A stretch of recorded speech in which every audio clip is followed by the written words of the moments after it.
മോളെ ഒന്ന് കാണാനായിട്ട് അച്ഛൻ കൊതിച്ചിരിക്കുന്നു. എനിക്ക് കാണാൻ ഒരു താല്പര്യവും ഇല്ല. പിന്നെ ഞാൻ വന്നത് നന്ദി പറയാനാ. വലിയൊരു സത്യം അറിഞ്ഞിട്ടും അത് മൂടി വെച്ചല്ലോ. അതിന് നന്ദിയുണ്ട് കേട്ടോ. എന്താ മോള് പറഞ്ഞു വരുന്നേ? ഇവിടുന്ന് ഒരുത്തൻ വേറൊരുത്തന് ഉപദേശം കൊടുത്തു വിട്ടല്ലോ, അമ്മാവന്റെ അനന്തരവന്.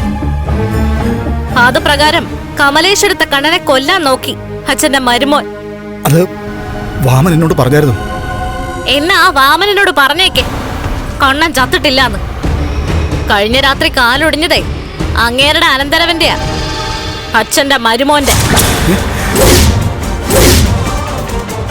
അയ്യോ, അവനെന്താ പറ്റിയേ? പറ്റിയതൊക്കെ പിന്നീട് വിശദമായിട്ട് പറയാം. എന്തായാലും മാർക്കോ അയാളെ കൂട്ടിക്കൊണ്ടുപോയി അയാളുടെ കാല് തല്ലി ഒടിച്ച് തിരിച്ചുവിട്ടു. അങ്ങനെ അവന്റെ കാലൊടിഞ്ഞതിൽ എനിക്ക് വലിയ സങ്കടമൊന്നുമില്ല. കാരണം അവൻ സ്നേഹിക്കാൻ കൊള്ളാവുന്ന ഒരു ഭർത്താവൊന്നും അല്ല.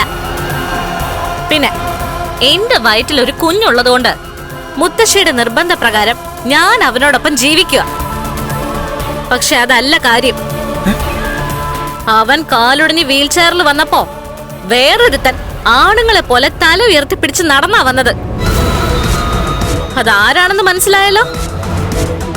അച്ഛന്റെ മരുമോൻ. കൊല്ലം കൊണ്ടുപോയവൻ കാലൊടിഞ്ഞ് വന്നപ്പോ മരിക്കേണ്ടവൻ നടന്നു വന്നൂന്ന്. യോഗ്യരായ ആണുങ്ങളെ പോലെ. ഉണ്ണിയുടെ കാലൊടിഞ്ഞപ്പോഴുള്ള ഞെട്ടല് അത് കേട്ടപ്പോ ഇല്ലല്ലോ, ഉണ്ടാവത്തില്ല. കാരണം അച്ഛനും എന്റെ മുത്തശ്ശിയൊക്കെ അത് നേരത്തെ അറിഞ്ഞ കാര്യമാണല്ലോ. അവൻ നടക്കുന്നുണ്ട് മോളെ. ആ തോമസ് വൈദ്യൻ കൊടുത്ത മരുന്ന് അവന്റെ ശരീരത്തിൽ പിടിച്ചതുകൊണ്ട് അവനിപ്പോ നന്നായിട്ട് നടക്കാൻ പറ്റുന്നുണ്ട്. അതെന്തിനാ എന്റെ അടുത്തുനിന്ന് മറച്ചു വെച്ചത്? മോളെ, അത് മോളോട് പറഞ്ഞാ മോക്കത് സന്തോഷമായിരിക്കും. പലതവണ പറഞ്ഞു, എന്റെ വയറ്റിൽ കിടക്കുന്ന കുഞ്ഞിന്റെ അച്ഛൻ ഒരു പെണ്ണിനെയും കുഞ്ഞിനെയും നോക്കാനുള്ള കഴിവില്ലാത്തവനായതുകൊണ്ട് ഞാൻ അങ്ങ് ചത്തു കളയൂന്ന്. മുത്തശ്ശിയ അതിനെല്ലാം തടഞ്ഞുകൊണ്ടിരിക്കുന്നത്. മരണത്തെ കുറിച്ചൊന്നും പറയല്ലേ മോളെ. പിന്നെ എന്തിനാ ഞാൻ ജീവിച്ചിരിക്കുന്നത്?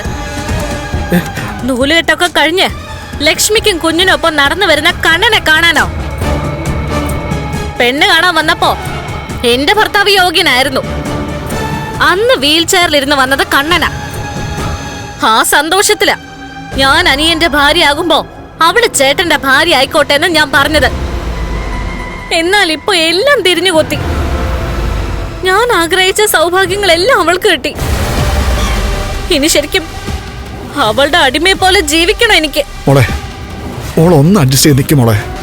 എത്രത്തോളം അഡ്ജസ്റ്റ് ചെയ്യാൻ പറ്റും? പരമാവധി അങ്ങനെ നിന്ന് നോക്കിയപ്പോഴാ ഒരുത്തി എന്നെ ഇട്ട് കഷ്ടപ്പെടുത്തിയത്. അതുകൊണ്ടാ അവളെ സ്റ്റെപ്പിൽ നിന്ന് ഞാൻ തള്ളി താഴെ ഇട്ടത്. ഇനിയും പരിധി വിട്ട് കഴിഞ്ഞാ അതൊക്കെ സംഭവിച്ചെന്ന് വരും. എന്നെ എന്റെ അച്ഛനും മുത്തശ്ശിയും വളർത്തിയത് ആരുടെ അടിമയായിട്ട് ജീവിക്കാനല്ല. അങ്ങനെ ജീവിച്ചെനിക്ക് ശീലവും ഇല്ല. അങ്ങനെ വളർന്നു വന്ന ഒരു പെൺകുട്ടിക്ക് ഒരിക്കലും ഇനി നന്നാവാൻ പറ്റില്ല. പിന്നെ നന്നായെന്ന് വേണമെങ്കിൽ അഭിനയിക്കാം. പക്ഷേ സമയവും സന്ദർഭവും ഒത്തുവരുമ്പോ ഞാൻ എന്റെ തനി ഗുണം കാണിച്ചിരിക്കും. മതി മോളെ, അത് മതി. ഇപ്പോഴത്തെ സാഹചര്യത്തില് കണ്ണനും ലക്ഷ്മിയൊക്കെ ഒന്ന് ഒതുങ്ങിയെങ്കിൽ മാത്രമേ ഈ കേസിൽ നിന്ന് പോലും ഞങ്ങൾ രക്ഷപ്പെടൂ. അതുകൊണ്ട് മാത്രം ഞാൻ എല്ലാം സഹിക്കുന്നത്. കേസ് നടത്താൻ വേണ്ടി എല്ലാം വിറ്റു തൊലച്ച പിന്നെ എനിക്കൊന്നും ഇല്ലല്ലോ എന്റെ കുഞ്ഞിനെ വളർത്താൻ. അല്ലെങ്കില് നിങ്ങളെല്ലാം മണ്ണുണ്ണീന്ന് വിളിക്കുന്ന ഒരുത്തനെ കളഞ്ഞിട്ട് ഞാനിപ്പോ പോയേനെ. 10-20 വയസ്സ് വരെ എന്റെ ഹീറോ ആരായിരുന്നെന്ന് ചോദിച്ചാ അതെന്റെ അച്ഛനാണെന്ന് ഞാൻ എവിടെയും പറയുമായിരുന്നു. പക്ഷേ ആ അച്ഛനിപ്പോ വെറും സീറോയാ, വട്ടപൂജയാ.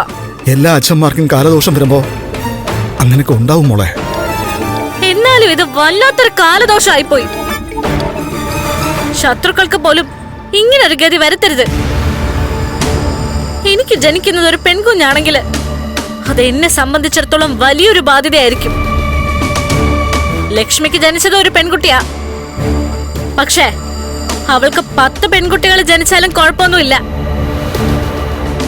സ്വസ്ഥായിട്ട് വളർത്താം, അവരെ കെട്ടിച്ചും വിടാം.